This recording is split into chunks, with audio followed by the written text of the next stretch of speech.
So Rose here, welcome to my channel. So I've lived in Strasbourg now for over a year, and I do love living in Strasbourg. It's a beautiful city. But I am originally from New York City. And since I left New York City in 2001, I have lived in 5 countries, 8 cities, and 237 apartments.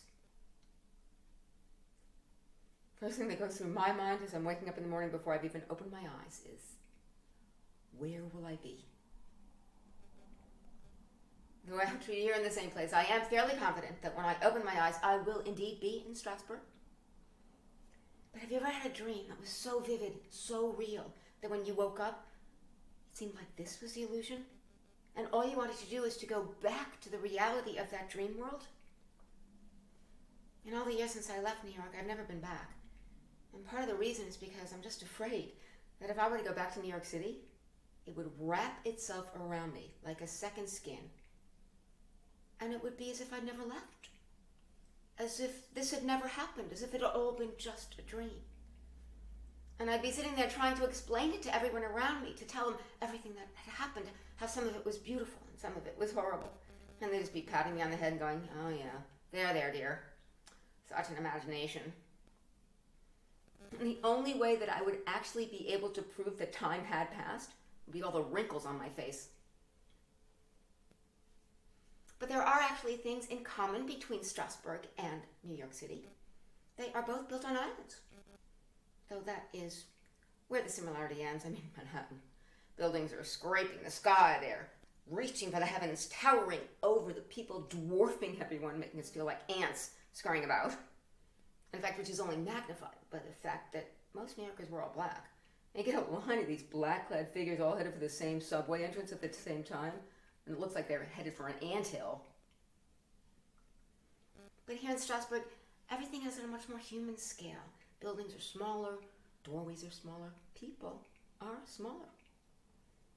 It only serves to confirm my suspicion that the tornado that has been my life has picked me up and whirled me all around the world, dropped me down somewhere over the rainbow, and I have landed in Munchkinland. People will come out from wherever they are, and they'll appear as foreigners. They have associations for everything in Strasbourg. Even the pickpocketers have an association. But despite all the years that I've been over here, there are things about me that will never change. For example, I will always walk at the pace of Roadrunner, which is necessary in New York City, because if you're not walking quickly and with determination and purpose in your step, those muggers out there, practicing their alternative economic activity, they're casing the streets looking for the next target. They're going to light on that slow-moving, relaxed person and go, oh yeah, that one. But here, everyone's walking at a more relaxed pace. People are strolling down the streets, taking in the sights, maybe walking arm in arm, blocking the sidewalk. And here I come at breakneck speed. It's like hitting a brick wall. So I've developed the practice of weaving in and out of the pedestrians. And I've noticed that people just kind of step aside and let me go. They're like, okay, crazy person. And ironically, if I were watching myself objectively, weaving in and out of the pedestrians, I would also think, yeah, you know what? Crazy person. But despite my mad dash pace, I am extremely careful. Whereas people here are never watching where they're going. I mean, you've got pedestrians walking directly across a bike path as the bike is approaching. And they've got their face in their phone, headphones on. Not once do they look up and around them. You've got cyclists shooting out of side streets, barreling around corners. It's as if they're expecting everybody around them to take care of them, to make sure that they don't get hurt. You know what we call that in New York City? Roadkill. Alternatively, target practice. But the streets of Strasbourg have actually become a rather treacherous place to tread. And it's not like the mean streets of New York City. But nevertheless, there are a lot of things to contend with here. You've got dog walkers with extendable leashes that normally end up right across the sidewalk. And if you're lucky enough to have seen them and you don't trip over them, you can't get past. And then there's this proliferation of personal transport vehicles. You've got groups of Segways rolling down the sidewalks. You've got these electronic foot scooters zipping through. And now you've got self-balancing unicycles and hoverboards with no seats, no handlebars, no discernible means of steering or stopping this vehicle. And my question is, why aren't these people dead yet? Roadkill. But the most dangerous creature you're going to encounter on the streets of Strasbourg is a very unexpected danger. And that is mothers with baby carriages. Now, one would expect that carrying this very precious cargo, that they'll be extra careful. They are gripping those strollers, barreling down the streets, just daring you not to get out of their way. People are leaping off to the sides like a cruise ship parting the waves. Now, I don't have children of my own, so I don't want to presume to know what's going through their minds, but all I can think of is that good chance they haven't slept a full night since that baby was born, and they are in no mood to take anything from anyone. It's just like, out of my way, mother, coming through. But Strasbourg is such a family-friendly city. Everywhere you go, there are mothers and babies and mothers, and inevitably those babies are screaming at the top of their tiny little lungs. Mother desperately trying to comfort them to no avail. And I just want to go up to them and say, you think this is bad? This is the easy part. It gets worse. But New Yorkers tend to distinguish themselves in many ways from the rest of the population. For example, if I'm in a restaurant, I will never leave my purse at the seat or table if I go up to the bar and order something, or go to the restroom, or stand up to perform. You know what we call that in New York City? Crime victim. And we also have a tendency to communicate in a very unique way, which most people would consider fairly inappropriate. For example, we will pepper our conversations with a lot of expletives. So the word fuck or fucking ends up in virtually every phrase. And this is no reference to the physical act whatsoever. It is just to emphasize a point. So it will not be unbelievable. It will be unfucking believable. It will not be, oh my God. It will be, oh my fucking God. And it will not be, hey, watch where you're going with that bicycle. It will be, hey, watch where you're fucking going with that fucking bicycle, you fucking lunatic. And all that just came spewing right out of my Ivy League educated mouth. That was a good use of $100,000. But I do actually have something in common with the local people here. I, too, have been back and forth between France and Germany 5 times. And I, too, am very happy to be on the French side of the Rhine River. Well, before I moved to Strasbourg, I had lived in Germany for 7 years. 7 years. And I had to say I had a 7 years was the understatement of the millennium. It was like I'm surrounded by a swarm of mosquitoes. Now, ironically, there are so many German immigrants in the United States that an American going to Germany feels almost at home there. And then you scratch the surface. And some of the cultural differences will show up on the trains, for example. So I will get on a train, sit down by myself, put my bag down next to me, hoping nobody else will sit there. Of course, here in France, if somebody needs to take that seat, they will ask, is this seat free? And I will move my bag and they sit down. Over in Germany, get on the train, put my bag down, looking out the window, watching the rolling hills pass me by, and all of a sudden, out of the corner of my eye, I see this rather substantial derriere angling its way in to take that seat, and before I can grab my purse, she had sat down right on top of it. And then turned to me and said, you should have expected me to sit there. And I'm like, what? Wow. I mean, way to palm off responsibility for your own actions, folks. And other things you will often encounter on the trains in Germany are you'll be getting onto a crowded train and someone, large person with usually an enormous backpack taking up the depths of 2 people, will plant themselves firmly right in the doorway so you cannot get past them. So you're forced to say, excuse me, and at best they will grunt at you. And if you persist in doing what you think is the polite thing to do, which is to say, excuse me, please, I really need to get on the train. Can you, one way or another there? They will finally turn to you and say, you are so impolite. Turns out, I don't actually mind being pushed out of the way. In fact, they seem to expect it. Now you push a New Yorker out of the way? They're going to pull out whatever weapon they're carrying and they will kill you with it.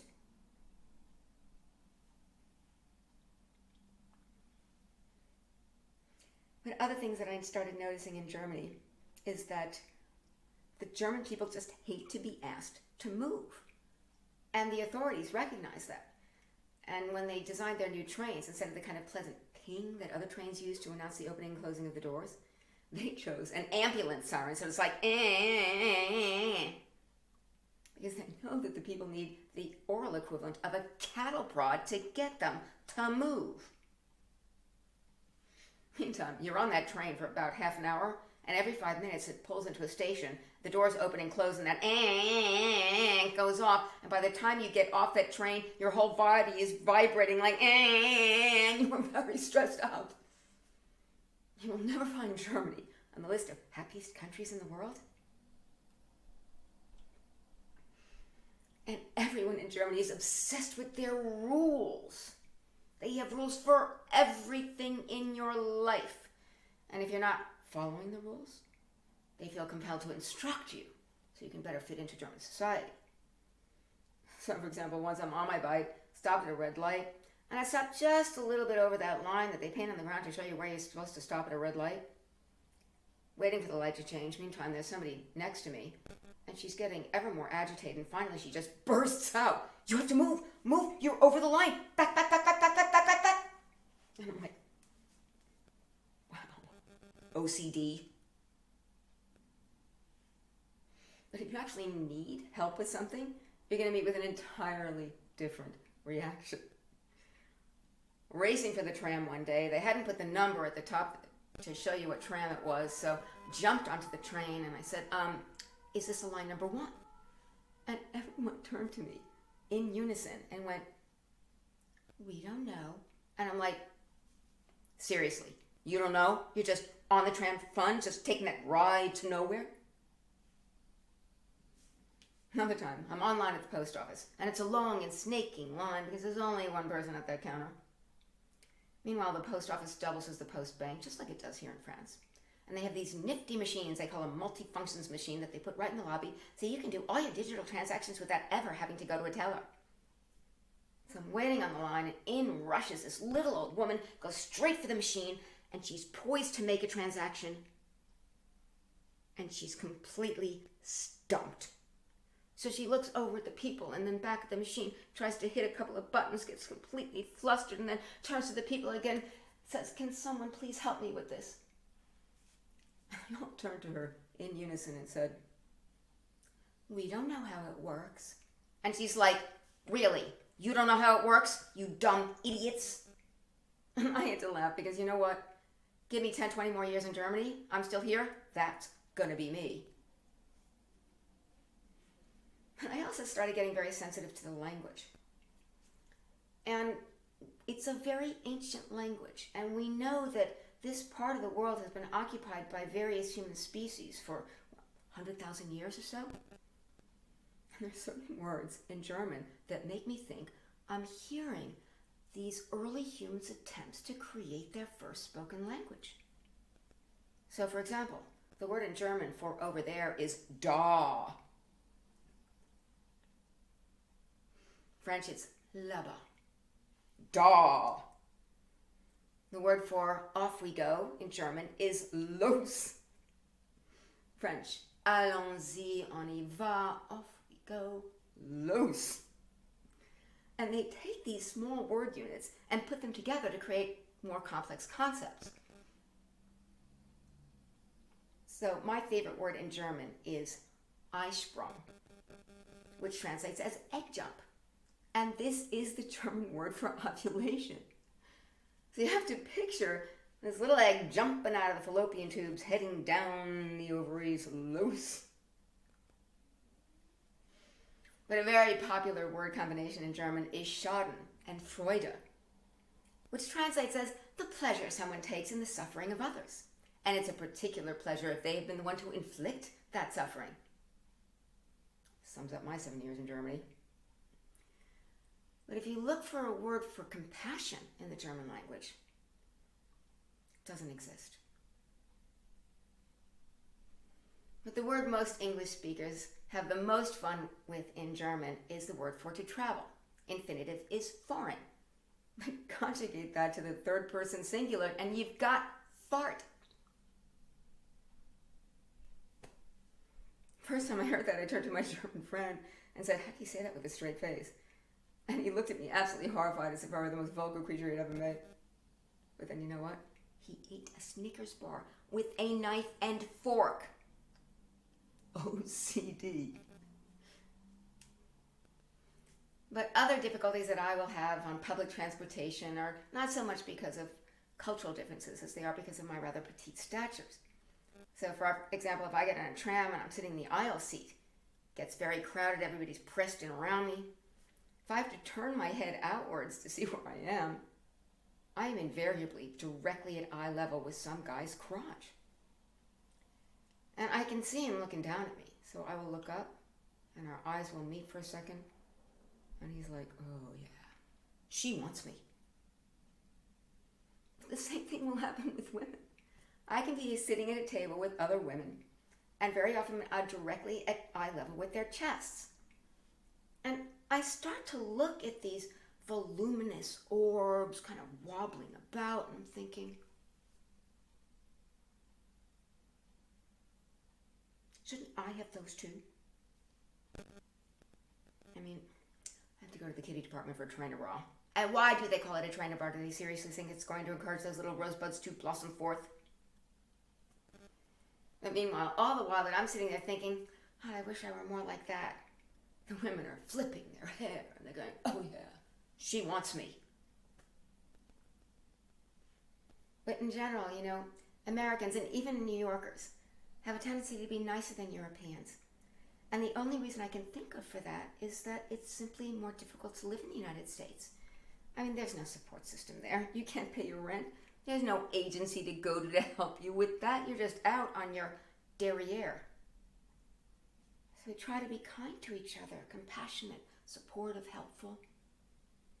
Whereas here, where life is easier, you're all mean. And what is up with that? Though, to be fair, in the United States, you kind of have to be nice to everybody because you have no idea if the person you're interacting with is packing heat.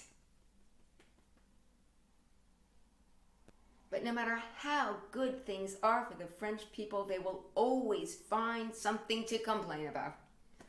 Now, you could be on a perfect picnic with your perfect partner in a perfect park, and it's a perfect day, and all they will do is nitpick everything to pieces. And they are particularly picky about the language. So, I go into boulanger, ask for a croissant, and they say, pardon. I'm like, un croissant, s'il vous plaît? Like, pardon? I'm like, just give me a croissant. Now, don't get me wrong. I love the French language. The French language sounds to my ears like music. It's like poetry. It is like words floating on gossamer wings. The fact that I can't understand a word anybody's saying has nothing to detract from the sheer transcendental joy of listening to this language. But the way they accomplish this fluidity is by getting rid of all those pesky consonants. You know, those consonants that separate one word from the other. So that all you've got on the rive gauche of the Rhine River are the kind of very elegant vowels. They're kind of the Emma Clooney's of the alphabet world. Meanwhile, those pesky consonants have headed over to the other side of the Rhine River, and they're hanging out, buddying up, drinking a beer. They're kind of the Sylvester Stallones of the alphabet world. And they're looking over here, saying, they don't think we're good enough for them. Well, we don't need them. We can make words without vowels. Hacked, flicked. 11 letters, 2 vowels. Quatsch, 7 letters, 1 vowel. So that listening to the German language sounds to my ears like they've taken that now empty aluminum beer can and they're slowly crushing it in their bare hands. But what I think is that if you were to get the vowels from one side back together with the consonants from the other side, you would have a language that is both easy to understand and easy to speak. English. But not being able to speak the local language fluently can make everything so much more complicated. I mean, relationships. They're hard enough even in the same language, but add a different language to the mix. So, I am single. I live alone with my cat. Yes, Vance, I am a childless cat lady. You got a problem with that? But seriously, there's not a lot of incentive for women to be in relationships right now. And we're self-sufficient, we're paying our own way. I mean, what do we want with some guy hanging out on our sofa demanding his dinner when we get home from work exhausted? Because despite the changes in society, men still cling to this antiquated notion that when they've got a girlfriend or a wife, they're getting a housekeeper as part of the deal. So we had some innate need to cook for them and clean for them and buy them their underwear and organize that sock drawer. I mean, they've created this entire fantasy image for women based solely on their own needs and desires, when it has nothing to do with who we really are. But nevertheless, we want to be loved, so we go along with this to a degree. And many of our conversations will involve the pose. And the women out there, you know what I'm talking about. This is the adoring gaze. This is the gaze that says we are completely enthralled with everything you're saying, even if in reality our minds are a million miles away shopping. It's, oh yes, that's fascinating. You're such a clever man. I'm so impressed. Little do they know. But they do have an awful lot of support for their misconceptions about women. And they've got religion. They've got Freud, who freely admitted he had absolutely no understanding of the female psyche whatsoever, nevertheless felt compelled to promote the idea that any woman who was not completely satisfied in her role as wife and mother and helpmate to her husband secretly wanted to be a man. She had penis envy. Come on, guys, seriously, penis envy. I mean, lovely as they are and happy as we are that you share them with us. Equipment works pretty well. In fact, I gotta think it's men who have ovary envy. I mean, just look at these men with these enormous bellies. They look like they're 9 months pregnant, ready to pop out triplets any minute now. I was at a restaurant a while back with a bunch of people, and one of the guys kept ordering 2 of everything. And I finally asked him, well, when is your friend coming who you're planning on sharing this food with? And he said, oh no, this is all for me. I'm eating for 2. And I said, really? Congratulations. When do you do? But to be fair, it's not only the men who are experiencing the kind of expansion of the girth. It is a bit more of a widespread phenomenon now. And the fashion industry has taken note of this. And they have shifted all the sizes. So that what used to be small is now extra small. And the people who can take this extra small for the first time are like having orgasms emotionally, because it's like, oh my God, I'm wearing an extra small. Did I lose weight? In the meantime, the person who took that extra small before the shift puts on this new extra small, and there's room for 2 of them in there. And then we're making everything oversized, so there's room for 4 of them in there. It is like a tent. And what about one size fits all? I mean, who was the fit model for one size fits all? And was it Alice in Wonderland? She's tall, she's short, she's fat, she's thin, she's every woman. When I say one size fits all, I read tent.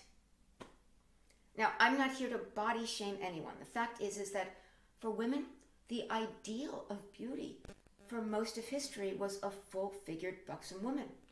I mean, just go to the museums and look at those Renaissance paintings. You're going to see these naked women sprawled across a canvas, usually being ravaged by a swan or a bull, and they are shamelessly flaunting rolls of belly fat and solid cellulite packed thighs. I mean, it's only fairly recently that a woman was expected to be as thin as a pencil, so thin that if you turned sideways, you could slip right through a crack in the space-time continuum and end up in a parallel universe. But I am a dedicated shopaholic. I am an unashamed consumer. I feel it is my civic duty to shop till I drop and support the economy, even if I have to do it single-handedly. But it has become so frustrating to shop for clothing because you've got the tents on the one side, and then on the other side you've got skinny jeans. I mean, for the most part, we women don't have skinny legs. But we want to be fashionable. So we squeeze ourselves into this garment, get it zipped up, and think, well, maybe it will make us look skinnier. But no. You turn around and you can see your derriere blossoming out behind you because the material is stretched. And you're so horrified by what you see that just reach for the nearest tent and cover it all up. And what about the traditional high-heeled dress pump for women? Now, you can't call that a shoe. That is a torture device. That is a bunion maker. There is no human foot that is shaped with this narrow, elongated, triangular, pointy toe area. But again, we want to be fashionable. So we put our feet into these things, and because of that heel, it's at a very steep incline.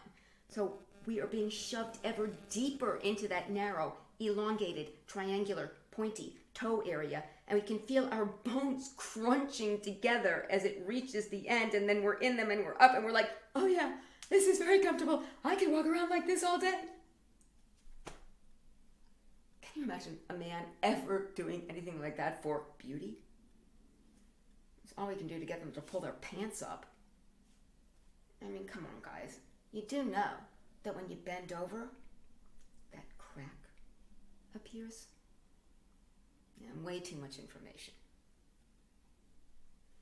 And then there's Ugg boots. Just calling something Ugg should tell you this is something that does not belong on your feet. When I hear Ugg boots, it conjures up images in my mind of the mythological Bigfoot monster tromping through the snow-covered hills till a landslide brought him down. I mean, we humans are so gullible. It is so easy for these marketing experts to convince us that not only is something desirable, but it is absolutely essential for our continued well-being in the world. And there are makeup palettes with 40 shades of eyeshadow. You've got toe straighteners, nose shapers, and then there's memory foam. You want to know how I think memory foam came into existence? Foam factory completely bungled the entire production, ended up with this foam that instead of bouncing back when you sat down it like foam is supposed to do, it left a dent. Poor factory owner is beside himself, wondering what he's going to do with all this useless stuff and all the money he's losing. So he decides to consult a marketing expert. And the marketing expert says, oh, don't worry. I'll just spin it. I'll make it seem like a technological advance. They'll put it in everything. And it's in my shoes. Now tell me, why do I want a brand new pair of shoes that when I take them off at the end of the first day, my footprint is in there? It looks like a fossil. And I can't help thinking that 100,000 years from now, there are going to be archaeologists rummaging through the ruins of our century, and they're going to come across these shoes with the built-in fossils, and they're going to go, you know, maybe not so surprising that these humans didn't last all that long. I mean, who puts a fossil in their shoe? And then there's cool mist humidifiers. Because that's what you want on a cold winter day, the London fog rolling through your living room. Pneumonia weather right there in the comfort of your own home. You know, all these advances in technology just come with their own sets of dilemmas. It's like they solve one problem but create another. You know, washing machines. Now, why is it that when I put my socks in the laundry, one always goes missing? And it's always one of my favorite socks. I mean, is there some secret portal in that machine just leading directly to sock heaven and it's made its way up there and it's waiting patiently now for its partner to arrive? And how is it that when I watch the duvet cover, everything else ends up inside it? Now, this has a narrow opening. When I have to stuff my 200 centimeter fluffy down comforter into that thing, I struggle for 10 minutes. But the complicated acrobatics that are going on in that machine, everything just slips right in. You got sheets, pillowcases, shirts, pants, towels, everything. You take it out and you've got Santa Claus's sack. Ho, ho, ho. And you dump it out. And if you put something long and narrow in there, like pantyhose, it will have wrapped itself around everything else like a king cobra. And if you put 2 pairs of pantyhose in there, they will have found each other and they are mating. I mean, they have tied themselves up in knots that a sailor would be proud of. And what about telephone answering systems? I had to call my bank. System answers, "Hello, how can I help you today?" "Customer service, please." "Okay, but before I can connect you to customer service, please state your account number slowly and clearly, digit by digit." 3, 5, 7, 2, 4, 6. "Okay, now is that 6, 2, 9, 1, 3, 7? "No." "Okay, let's try that again. Please state your account number slowly and clearly, digit by digit."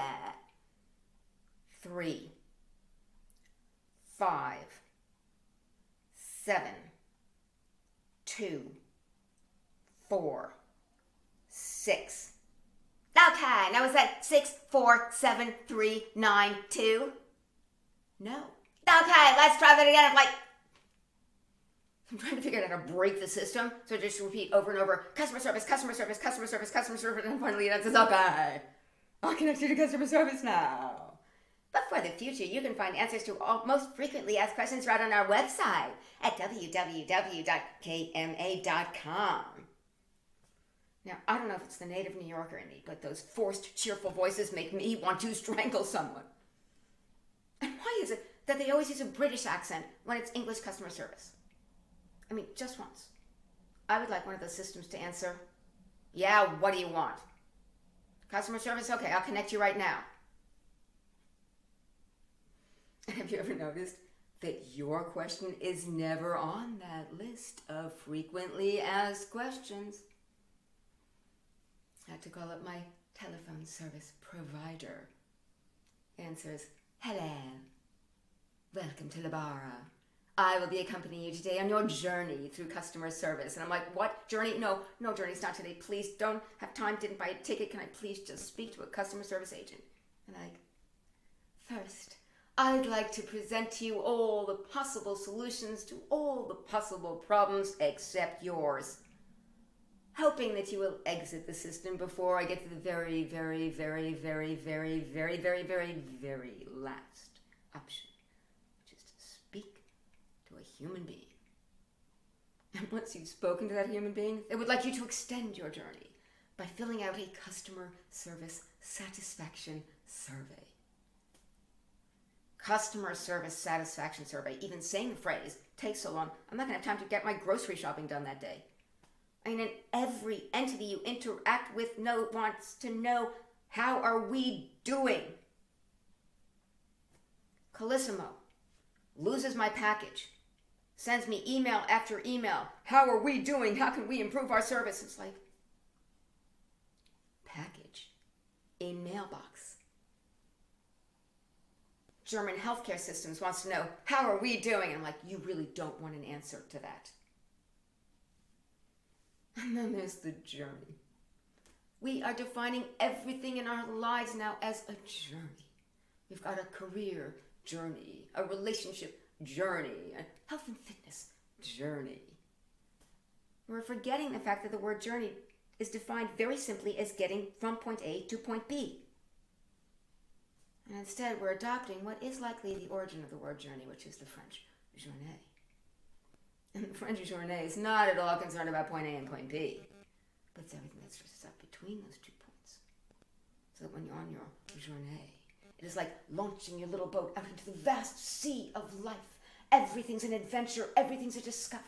And somewhere off in the distant horizon is your destination.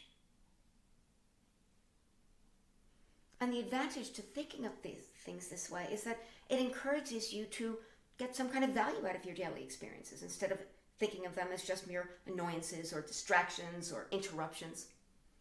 And while many of these annoyances and interruptions and distractions can be pretty benign, like customer service satisfaction surveys, some of them can be pretty overwhelming, and they can crash over your little boat, toppling it over, sending it off in a completely different direction. By the time you get yourself righted again, you look off into the distance for your destination, and it's not there anymore. So that career journey that was supposed to end with a job that you loved, that you couldn't wait to get up in the morning and go to work and it paid you enough money to enjoy your life, that probably ended when you had to take whatever job was offered to you because you needed to pay your rent. And that relationship journey that was supposed to end with you having a loving, supportive partnership, that probably ended when he hacked into your phone. So we end up just being these kind of very brightly colored baubles filled with potential, but just bobbing around on the sea of life, strutting and fretting our air upon the stage. And people try to console us by saying things like, you know, life is what happens when you're busy making other plans. Just uncanny that the people who are disseminating these little pearls of wisdom are always the ones who got from point A to point B very, very quickly. And they've been over on that other side for a very long time now. It's kind of hanging out on their yachts, drinking their champagne cocktails or whatever they drink. I wouldn't know. And looking over at us going, oh yeah, you little people out there, you just keep embracing that journey. There you go. That's good enough for you. The ironic thing is that if you actually do try to steer your little boat back to that original destination, everybody around you is going to go, hey, where do you think you're going? You can't get there anymore. You're one of us now. Just sit down. Have a glass of wine. You're going to need it, you evil capitalist. We get so mired down in our daily tasks. I mean, trying to get settled in France, the bureaucracy is like wandering through a Kafka novel without a guide. Every day there are mountains of these démarches administratives to take care of. And because I always make mistakes on them, I always have to do them 2 or 3 times. So there's 3 times that many mountains. I start to feel like I am Sisyphus, as if it were some sin of pride or egotism to want to take this incredibly precious and miraculous gift that is life and make the most of it.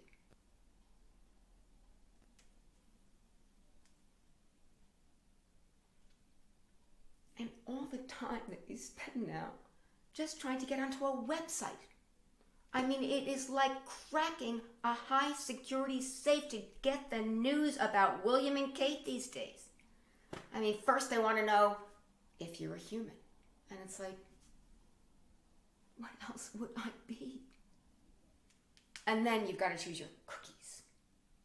Now, we have a deep affection for cookies, right? It goes back to our childhood. Coming home from school, Mom greets us with a glass of water, milk, and fresh baked chocolate chip cookies. Yum, yum, yum, yum.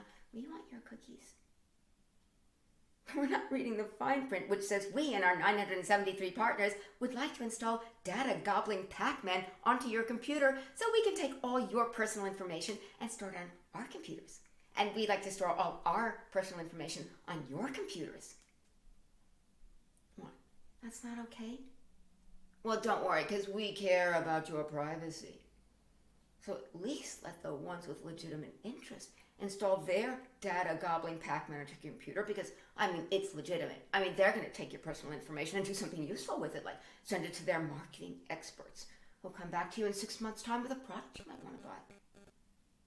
As opposed to those other partners who are just randomly collecting everybody's personal information and doing who knows what with it. Except 6 months down the line, you know what? Your identity gets stolen and I wonder how that could possibly have happened. It's like gobble, gobble, gobble, gobble, gobble, gobble, gobble, gobble, gobble.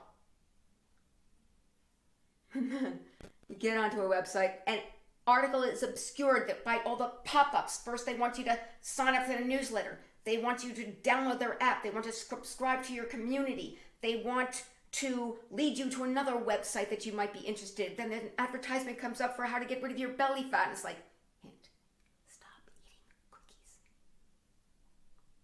I mean, it is like doing battle to get onto a website. Take that, newsletters. Take that, apps. Take that, advertisements. On guard. I mean, you've got every website has its passwords and two-step verifications and fingerprint verification and facial recognition. And then the thing that we most need to protect, we leave completely unguarded. Our bank card. You can go into any store, any restaurant, just put your card right down on a card screen reader, and it will book the money right out of your account, just like that. No questions asked, no passwords, no ID. Anyone with your bank card can clean you out. Now, how did some marketing expert convince us that that was a good thing? It's like gobble, gobble, gobble, gobble, gobble. We are like turkeys being led straight to the Thanksgiving Day dinner table. I mean, all of this technology has taken over so many of the tasks that we used to have to do for ourselves. I mean, you can go onto a computer now and you'll find a program to write music for you, paint a painting for you, write all your essays. It can translate into 100 different languages. It can do all your math problems. It will format all your documents, whether you want them to or not. And we simply don't have to think for ourselves anymore. And we're getting kind of lazy. And it shows up in a lot of ways. For example, the way we communicate. We're used to writing emails, text messages. And we try to be economical with the language, so we abbreviate a lot of words, and then we use acronyms like LOL. Now what I want to know is, who is ground zero for LOL? And how did everybody know what it meant? And how did it become a universally accepted acronym for laugh out loud? I mean, when I first saw LOL, I thought it meant lots of love. I mean, that's optimistic, right? And honestly, it could mean anything. It could mean lollipops over London. It could mean light operatic lunches. It could mean logic over lunacy. But the most likely explanation for LOL is limited orthographic lessons. Because we've got spell check. If you use two languages on your phone like I do, that is a double-edged sword, because it will transform whatever language you're typing in to closely resemble the language that it is set in.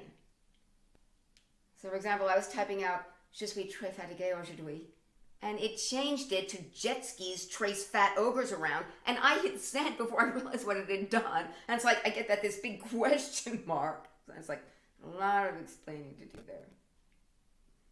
But what about all the other acronyms we use in our daily lives, like BFF, best friends forever? Yeah, right, biggest fucking fantasy. Or RIP, rest in peace. What if it actually meant resuscitation is possible? I mean, that opens up a whole existential can of worms right there, right? What about OCD? Orangutans can dance. Or ADHD, a dead hungry duck.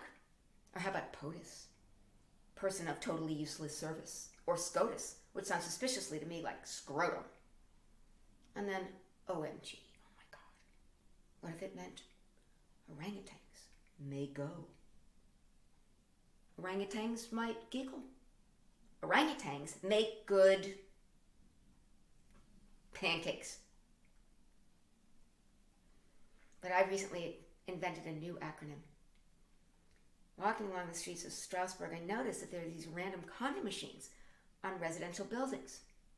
Now, I'm new here, so I don't know how you do things, but is that a place where people are known to go and have sex in public and they want to have ready access to protection for them? I mean, if that's the case, they should just put up a sign. DFZ, designated fucking zone.